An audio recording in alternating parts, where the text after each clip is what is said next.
بسم اللہ الرحمن الرحیم۔ الحمد للہ رب العالمین والصلاة والسلام علی سید المرسلین وعلی آلہ واصحابہ اجمعین۔ بارگاہ رسالت میں درود و سلام کا ہدیہ پیش کریں۔ اللہم صلی علی سیدنا مولانا محمد معدن الجود والکرم وآلہ وبارک وسلم صلاۃ و سلام علیکہ یا رسول اللہ صلی اللہ علیہ وسلم۔ ربیع الاول شریف کا یہ آخری جمعہ ہے اور آج ہم آپ کو یہ بتاتے ہیں کہ ہمارے اور آپ کے آقا مولا رحمت عالم صلی اللہ علیہ وسلم نے وفات کے بعد کیا کیا چیزیں چھوڑیں، آپ کے پاس کیا کیا چیزیں تھیں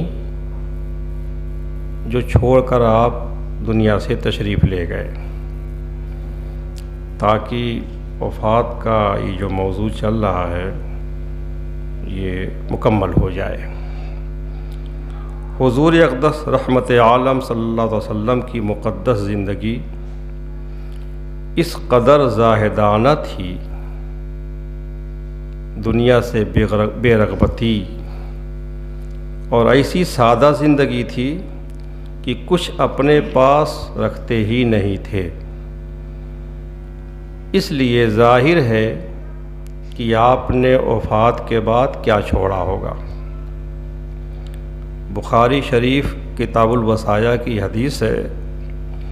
حضرت عمرو بن الحارث رضی اللہ تعالیٰ عنہ کا بیان ہے، وہ کہتے ہیں کہ ما ترک رسول اللہ صلی اللہ علیہ وسلم عند موتہ درہما ولا دینارا ولا عبدا ولا امتا ولا شیئا الا بغلتہ البیضاء وسلاحہ وَأَرْضًا جَعَلَهَا صَدَقَةً، کہ حضور نبی کریم صلی اللہ علیہ وسلم نے اپنے وفات کے وقت نہ درہم و دینار چھوڑا، نہ لونڈی و غلام، نہ کچھ اور، نہ روپے پیسے چھوڑے آپ نے، نہ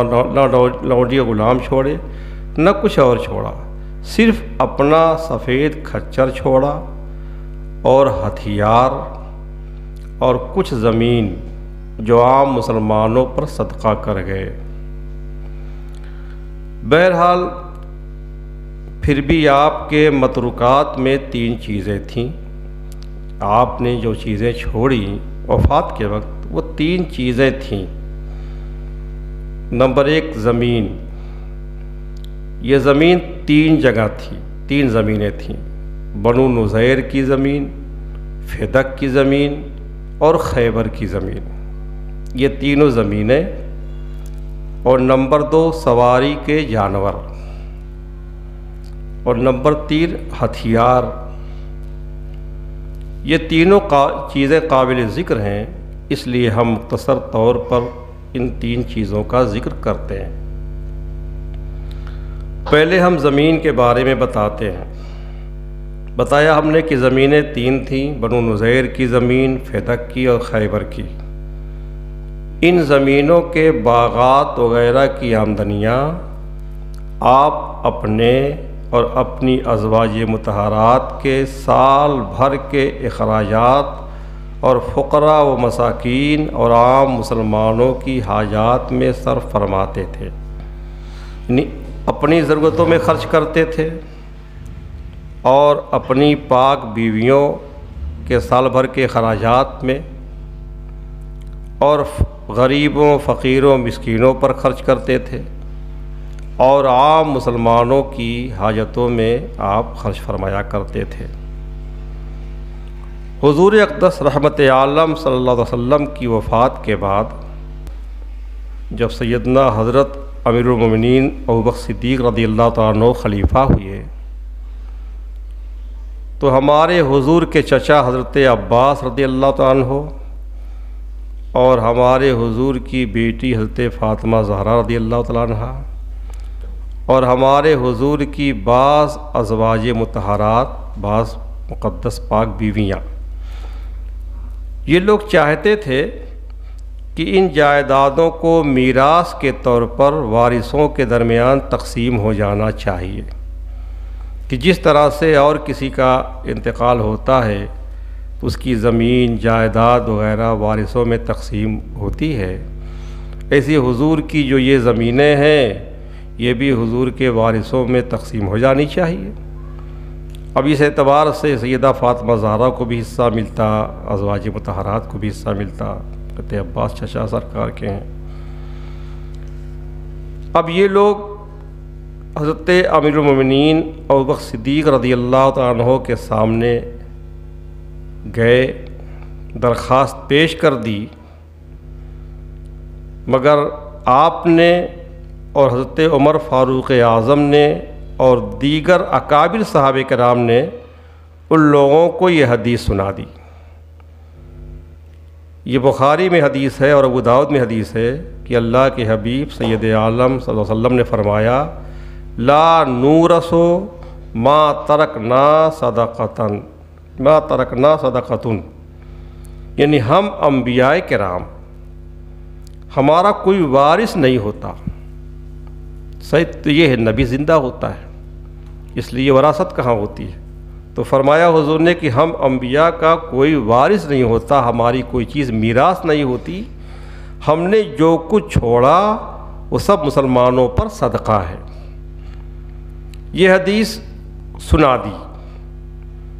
حضرت عباس کو، حضرت فاطمہ زہرا کو اور ازواج مطہرات کو، جو لوگ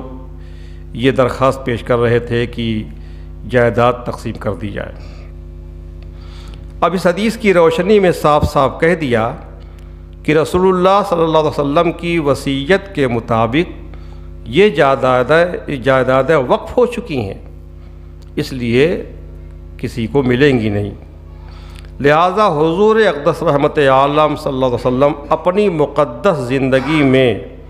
جن مدات اور مصارف میں ان کی آمدنیاں خرچ کرتے تھے اس میں کوئی تبدیلی نہیں کی جا سکتی۔ ہمارے حضور اپنے اخراجات پہ خرچ کرتے تھے تو ہمارے حضور تو اب ظاہری زندگی میں ہے نہیں۔ ہاں، حضور کی ازواج مطہرات پر حضور خرچ کرتے تھے تو اب بھی سرکار کی جو مقدس پاک بیویاں ہیں ان پر یہ اس کی آمدنی خرچ کی جائے گی، اور اس کے علاوہ غریبوں، مسکینوں پر اور عام مسلمانوں کی حاجتوں میں خرچ کی جائے گی۔ حضرت عمر فاروق اعظم رضی اللہ عنہ جب خلیفہ ہوئے تو ان کے دور خلافت میں ان کے دربار میں پھر حضرت عباس اور حضرت علی رضی اللہ عنہما گئے۔ حضرت عباس جو حضور کے چچا ہیں، حضرت علی جو حضور کے چچا زاد بھائی بھی ہیں اور داماد بھی ہیں، یہ دونوں بزرگ گئے اور بہت ضد کیا کہ بنو نذیر کی جو زمینیں ہیں، جو جائیداد ہے، ہمیں ہم دونوں کو اس کا متولی بنا دیا جائے۔ خرچ وہیں ہوگا جہاں آپ چاہیں گے، لیکن ہم دونوں کو متولی بنا دیا جائے، ہم لوگ گھر کے لوگ ہیں۔ تو ان لوگوں کے اصرار سے حضرت عباس اور حضرت علی کو حضرت عمر فاروق اعظم نے ان دونوں کو متولی بنا دیا، لیکن شرط یہ لگا دی کہ آپ اپنے ذاتی اخراجات میں اس کو نہیں لائیں گے، اپنے اوپر خرچ نہیں کریں گے، اس جائیداد کی آمدنیاں انہی مصارف میں خرچ کرتے رہیں گے جن میں رسول اللہ صلی اللہ علیہ وسلم خرچ فرمایا کرتے تھے۔ پھر بعد میں ان دونوں میں کچھ انبن ہو گئی، حضرت عباس اور حضرت علی میں کچھ انبن ہو گئی۔ اب ان دونوں حضرات نے یہ خواہش ظاہر کی حضرت فاروق اعظم سے کہ بنو نذیر کی جو جائیداد ہے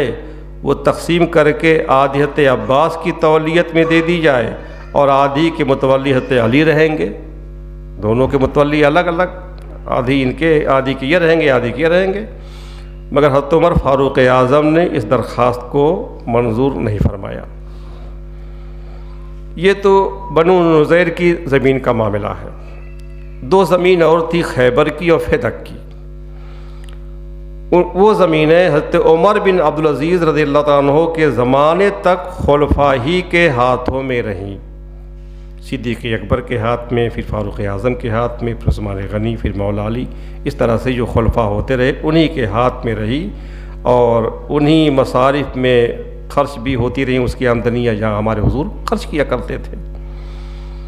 ہاں مدینے میں جب یہ حاکم بنا مروان بن حکم تو اس نے اس زمین کو اپنی جاگیر بنا لی تھی، لیکن پھر حضرت عمر بن عبدالعزیز رضی اللہ عنہ جب خلیفہ ہوئے تو انہوں نے اپنے زمانے خلافت میں پھر وہی عمل درآمد جاری کر دیا جو حضرت ابوبکر صدیق اور حضرت عمر کے زمانے میں ہوا کرتا تھا۔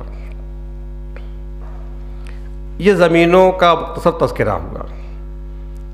ہمارے حضور نے جو چیزیں چھوڑی تھیں ان میں سواری کے جانور بھی تھے۔ زرقانی علی المواہب وغیرہ میں لکھا ہوا ہے کہ حضور اقدس رحمت عالم صلی اللہ علیہ وسلم کی ملکیت میں 7 گھوڑے اور 5 کھچر اور 3 گدھے اور 2 اونٹنیاں تھیں۔ 7 گھوڑے، 5 کھچر، 3 گدھے اور 2 اونٹنیاں تھیں، لیکن اس میں یہ تشریح نہیں ہے کہ وفات کے وقت ان میں سے کتنے جانور موجود تھے، کیونکہ حضور اقدس سید عالم صلی اللہ علیہ وسلم اپنے جانور دوسروں کو عطا فرماتے رہتے تھے۔ کوئی آیا حضور سواری کے لیے جانور دیجیے، حضور عطا فرما دیا کرتے تھے، اور نئے جانور خریدتے رہتے تھے، اور کچھ جانور ہدایہ اور نذرانوں میں ملتے بھی رہتے تھے۔ اس لیے اس کی تشریح نہیں ہے کہ وفات کے وقت کتنے جانور موجود تھے۔ بہرحال صحیح روایات سے معلوم ہوتا ہے کہ وفات اقدس کے وقت جو سواری کے جانور موجود تھے ان میں ایک گھوڑا تھا جس کا نام لحیف تھا، اور ایک سفید کھچر تھا جس کا نام دلدل تھا۔ یہ دلدل کھچر بہت ہی عمر دراز ہوا، اس کی زندگی بہت لمبی ہوئی، حضرت امیر معاویہ رضی اللہ عنہ کے زمانے تک زندہ رہا، اتنا بوڑھا ہو گیا تھا کہ اس کے تمام دانت گر گئے تھے اور آخر میں اندھا بھی ہو گیا تھا۔ ابن عساکر کی تاریخ میں ہے کہ حضرت علی رضی اللہ عنہ کی بھی جنگ خوارج میں اس پر سوار ہوئے تھے، اور ایک عربی گدھا تھا جس کا نام عفیر تھا۔ اس گدھے کا ذکر ہم ایک بیان میں کر چکے ہیں، اس بیان کا عنوان ہے نبی کریم صلی اللہ علیہ وسلم سے پیار کرنے والا ایک گدھا۔ اور ایک اونٹنی تھی جس کا نام عذبہ اور قصورہ تھا، قصبہ تھا۔ اس عربی گدھے کا نام عفیر اور یافور بھی کہتے ہیں اس کو، اور اونٹنی جو تھی اس کا نام عصبہ اور قصبہ تھا۔ یہ وہی اونٹنی تھی جس کو ہجرت کے وقت آپ نے حضرت ابوبکر صدیق رضی اللہ عنہ سے خریدا تھا۔ اسی اونٹنی پر آپ نے ہجرت فرمائی، اور اسی کی پیٹھ پر حجۃ الوداع میں آپ نے عرفات اور منی کا خطبہ پڑھا تھا۔ ہتھیار جو آپ نے چھوڑے، چونکہ جہاد کی ضرورت ہر وقت درپیش رہتی تھی، اس لیے آپ کے اسلحہ خانے میں 9 یا 10 تلواریں تھیں، 7 لوہے کی زرہیں تھیں، 6 کمانیں، 1 تیردان، 1 ڈھال، 5 برچھیاں، 2 مغفر، 3 جبے، 1 سیاہ رنگ کا بڑا جھنڈا، باقی سفید اور زرد رنگ کے چھوٹے جھنڈے تھے، 1 خیمہ بھی تھا۔ ہتھیاروں میں تلواروں کے بارے میں حضرت شیخ عبدالحق محدث دہلوی رحمۃ اللہ علیہ مدارج النبوہ میں تحریر فرماتے ہیں کہ مجھے اس کا علم نہیں کہ یہ سب تلواریں ایک وقت میں جمع تھیں یا مختلف اوقات میں آپ کے پاس رہیں۔ برتن اور ظروف، تو ظروف اور برتنوں میں کئی پیالے تھے۔ ایک شیشے کا پیالہ بھی تھا، اور ایک بڑا لکڑی کا پیالہ تھا جو پھٹ گیا تھا، تو حضرت انس رضی اللہ تعالیٰ عنہ نے اس کے شگاف کو بند کرنے کے لیے ایک چاندی کی زنجیر سے اس کو جکڑ دیا تھا۔ چمڑے کا ایک ڈول تھا، ایک پرانی مشق تھی، ایک پتھر کا تغار یعنی کونڈا، ایک بڑا سا پیالہ تھا جس کا نام عصیا تھا، ایک چمڑے کا تھیلا جس میں آپ آئینہ، کینچی اور مسواک رکھتے تھے، ایک کنگھی، ایک سرمے دانی، ایک بہت بڑا پیالہ جس کا نام الغرا تھا، اور سا اور مد ناپنے کے 2 برتن تھے۔ ان کے علاوہ ایک چارپائی تھی جس کے پائے کالی لکڑی کے تھے۔ یہ چارپائی حضرت اسعد بن زرارہ رضی اللہ عنہ نے ہدیۃً خدمت اقدس میں پیش کی تھی۔ بچھونا اور تکیہ چمڑے کا تھا جس میں کھجور کی چھال بھری ہوئی تھی، مقدس جوتیاں تھیں۔ یہ حضور اقدس رحمت اللہ علیہ وسلم کے اسباب اور سامانوں کی ایک فہرست ہے۔ آج ہم میں سے کوئی کتنا ہی غریب ہو اپنے گھر کی ساری فہرست بتا نہیں سکتا گھر میں کون کون سی چیزیں ہیں، اور یہ شہنشاہ کونین جو دنیا اور آخرت کے شہنشاہ اور بادشاہ ہیں ان کے سامانوں کی ایک فہرست ہے۔ ان سب کا تذکرہ احادیث میں متفرق طور پر آتا ہے۔ حضور اقدس رحمت عالم صلی اللہ علیہ وسلم کے ان متروکہ سامانوں کے علاوہ بعض یادگاری تبرکات بھی تھے جن کو عاشقان رسول فرط عقیدت اور محبت سے اپنے اپنے گھروں میں محفوظ کیے ہوئے تھے اور ان کو اپنی جانوں سے زیادہ عزیز رکھتے تھے۔ چنانچہ موئے مبارک شریف، سرکار کے مقدس بال شریف، نالین شریفین، جوتیاں چپل حضور کے، اور ایک لکڑی کا پیالہ جو چاندی کے تاروں سے جوڑا ہوا تھا۔ حضرت انس رضی اللہ عنہ نے ان تینوں آثار مقدسہ تبرکات کو اپنے گھر میں محفوظ رکھا تھا، یہ بخاری شریف میں ہے۔ اسی طرح ایک موٹا کمبل تھا، حضرت بی بی عائشہ صدیقہ رضی اللہ عنہا کے پاس تھا، جن کو وہ تبرک کے طور پر اپنے پاس رکھے ہوئے تھیں اور لوگوں کو اس کی زیارت کراتی تھیں۔ چنانچہ حضرت ابو بردہ رضی اللہ عنہ کا بیان ہے کہ ہم لوگ حضرت عائشہ صدیقہ کی خدمت میں حاضر ہوئے تو انہوں نے ایک موٹا کمبل نکالا۔ عرض کیا ہم لوگوں نے کہ امی جان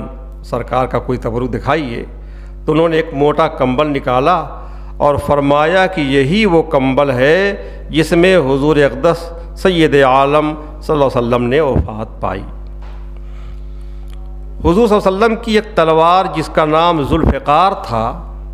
ذوالفقار کہتے ہیں نا، لا فتح الا علی لا سیف الا ذوالفقار، علی کے علاوہ کوئی بہادر نہیں اور ذوالفقار کے علاوہ کوئی تلوار نہیں، علی جیسا کوئی بہادر نہیں اور ذوالفقار جیسی کوئی تلوار نہیں۔ تو اس تلوار کا نام ذوالفقار تھا، حضرت علی کے پاس تھی، اس کے بعد ان کے خاندان میں رہی، یہاں تک کہ یہ تلوار کربلا میں حضرت امام حسین رضی اللہ عنہ کے پاس بھی تھی۔ اس کے بعد ان کے صاحبزادے اور جانشین حضرت امام زین العابدین رضی اللہ عنہ کے پاس رہی۔ چنانچہ حضرت امام حسین رضی اللہ عنہ کی شہادت کے بعد جب حضرت امام زین العابدین رضی اللہ عنہ یزید کے پاس سے رخصت ہو کر مدینہ تشریف لائے تو تلوار آپ کے پاس تھی۔ اس وقت جو ہے مشہور صحابی حضرت مسور بن مخرمہ حاضر خدمت ہوئی ہے حضرت امام زین العابدین کے دربار میں، اور عرض کیا کہ اگر آپ کو کوئی حاجت ہو یا میرے لائق کوئی کار خدمت ہو تو آپ مجھے حکم دیں، میں آپ کے حکم کی تعمیل کروں گا، آپ جو حکم دیں گے میں کام کروں گا۔ آپ نے فرمایا کہ مجھے کوئی حاجت نہیں۔ پھر حضرت مسور بن مخرمہ نے یہ گزارش کی کہ آپ کے پاس رسول اللہ صلی اللہ علیہ وسلم کی جو تلوار ہے ذوالفقار، کیا وہ آپ مجھے عنایت فرما سکتے ہیں؟ کیونکہ مجھے ڈر ہے، خطرہ ہے کہ کہیں یزید کی قوم آپ پر غالب آ جائے اور یہ مقدس تبرک آپ کے ہاتھ سے جاتا رہے،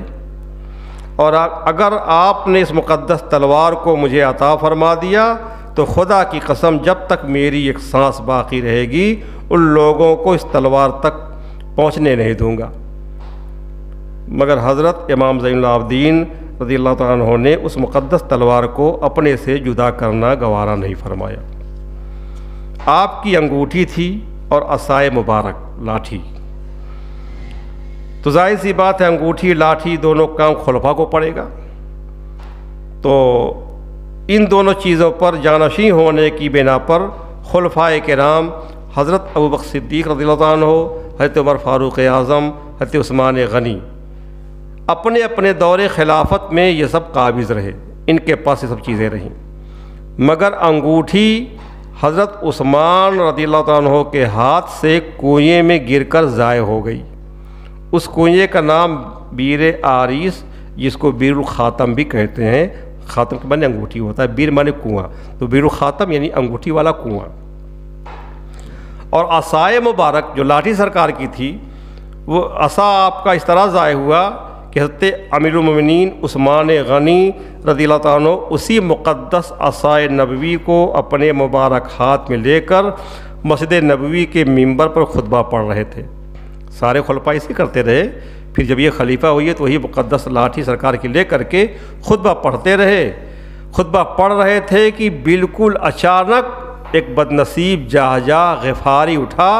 اور اچانک آپ کے مقدس ہاتھوں سے اس مبارک تبرک کو لے کر، لاٹھی کو لے کر کے توڑ ڈالا اس نے۔ اس بے ادبی سے اس پر یہ قہر الہی ٹوٹ پڑا کہ اس کے ہاتھ میں کینسر ہو گیا اور پورا ہاتھ سڑ گل کر ٹوٹ پڑا اور اسی عذاب میں وہ ہلاک ہو گیا۔ اس طرح سے لاٹھی بھی ضائع ہو گئی۔ اسی قسم کے دوسرے اور بھی تبرکات نبویہ ہیں جو مختلف صحابہ کرام کے پاس محفوظ تھے، جن کا تذکرہ احادیث اور سیرت کی کتابوں میں جاوجہ طور پر مذکور ہے، اور ان مقدس تبرکات سے صحابہ کرام اور تابعین اعظام کو اس قدر والہانہ محبت تھی کہ وہ ان کو اپنی جانوں سے بھی زیادہ عزیز سمجھتے تھے۔ ان تبرکات میں سرکار کے منہ مبارک پر ایک تفصیلی بیان آج سے 15 دن پہلے آپ سن چکے ہیں۔ اللہ تعالی ہم سب کو اپنے حبیب کے مقدس تبرکات کی برکتیں عطا فرمائے۔ کعبے کے بدرو دجا تم پہ کرو رو درود، طیبہ کے شمس و ضحیٰ تم پہ کرو رو درود، شافعِ روزے جزا تم پہ کرو رو درود، شافعِ روزے جزا تم پہ کرو رو درود، دافع جملہ بلا تم پہ کرو رو درود، کعبے کے بدرو دجا تم پہ کرو رو درود، اور کوئی غیب کیا تم سے نیہا ہو بھلا، اور کوئی غیب کیا تم سے نیہا ہو بھلا، جب نہ خدا ہی چھپا تم پہ کرو رو درود، کعبے کے بدرو دجا تم پہ کرو رو درود، دل کرو ٹھنڈا میرا وہ کپے پاچا دسا، دل کرو ٹھنڈا میرا وہ کپے پاچا دسا، سینے پہ رکھ دو ذرا تم پہ کرو رو درود، کعبے کے بدرو دجا تم پہ کرو رو درود، ذات ہوئی انتقام وصف ہوئے لاجواب، ذات ہوئی انتقام وصف ہوئے لاجواب، نام ہوا مصطفیٰ تم پہ کرو رو درود، کعبے کے بدرو دجا تم پہ کرو رو درود، تم ہو حافظ و مغیر کیا ہے وہ دشمن خبیر، تم ہو حافظ و مغیر، کیا ہے وہ دشمن خبیر، تم ہو تو پھر خوف کیا، تم پہ کروڑوں درود، کعبے کے بدرود تو جا تم پہ کروڑوں درود، وہ شب معراج رات، وہ صفحہ محشر کا تاج، وہ شب معراج رات، وہ صفحہ محشر کا تاج، کوئی بھی ایسا ہوا تم پہ کروڑوں درود، کعبے کے بدرود تو جا تم پہ کروڑوں درود، گرچہ ہے بے حد قصور تم ہو عفو غفور، گرچہ ہے بے حد قصور تم ہو عفو غفور، بخش دو جرم و خطا تم پہ کروڑوں درود، کعبے کے بدرود تو جا تم پہ کروڑوں درود، بے ہنر وہ بے تمیز کس کو ہوئے ہیں عزیز، بے ہنر وہ بے تمیز کس کو ہوئے ہیں عزیز، ایک تمہارے سوا تم پہ کروڑوں درود، کعبے کے بدرود تو جا تم پہ کروڑوں درود، سینہ کی ہے داغ داغ کہہ دو کرے باغ باغ، سینہ کی ہے داغ داغ کہہ دو کرے باغ باغ، طیبہ سے آ کر صبا تم پہ کروڑوں درود، کعبے کے بدرود تو جا تم پہ کروڑوں درود، خلق تمہاری جمیل، خلق تمہارا جلیل، خلق تمہاری جمیل، خلق تمہارا جلیل، خلق تمہاری گدا تم پہ کروڑوں درود، کعبے کے بدرود تو جا تم پہ کروڑوں درود، تم سے جہاں کا نظام تم پہ کروڑوں سلام، تم سے جہاں کا نظام تم پہ کروڑوں سلام، تم پہ کروڑوں ثنا،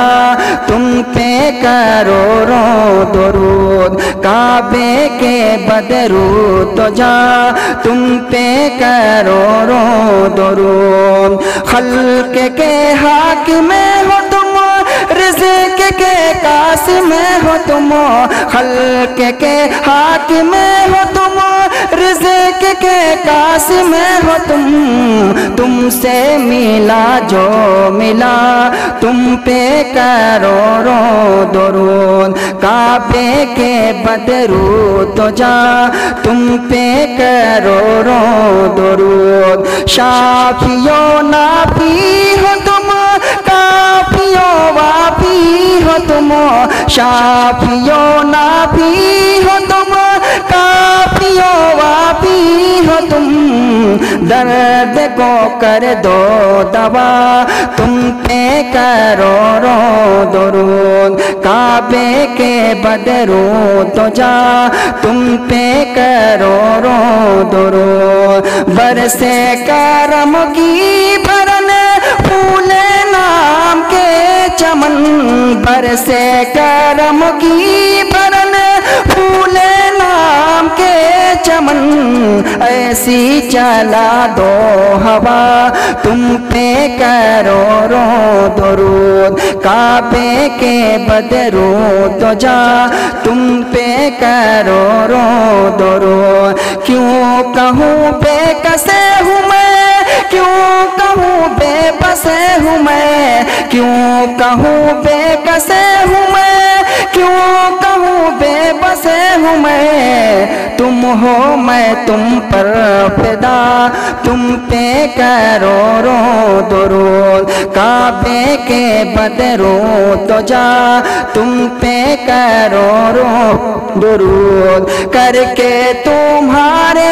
گناہ مانگے تمہاری پناہ، کر کے تمہارے گناہ مانگے تمہاری پناہ، تم کہو دامن میں آ تم پہ کروڑوں درود، کعبے کے بدروں تو جا تم پہ کروڑوں درود، ہم نے خطا میں نہ کی تم نے عطا میں نہ کی، ہم نے خطا میں نہ کی تم نے عطا میں نہ کی، کوئی کمی سرورا تم پہ کروڑوں درود، کعبے کے بدروں تو جا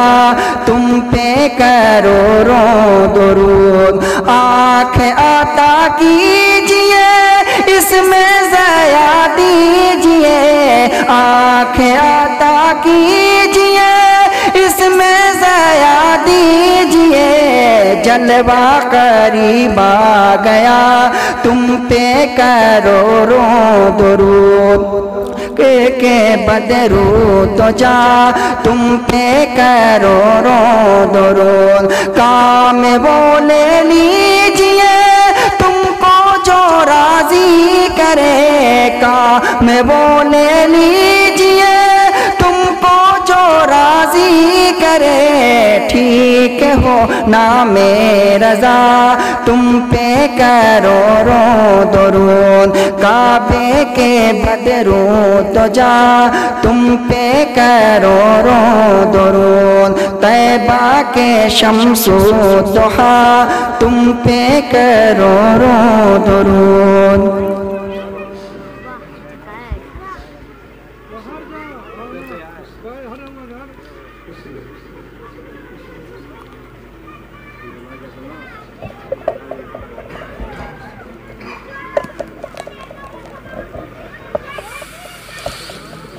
اللهم صل على محمد وعلى آله والكرم والسلام، اللهم اهدنا في الدنيا حسنة وفي الآخرة حسنة وقنا عذاب النار، يا حي يا قيوم برحمتك نستغيث، يا رسول الله يا حبيب الله اغثنا وامددنا في قضايا حياتنا يا قاضي الحياة، بحق لا إله إلا الله محمد رسول الله.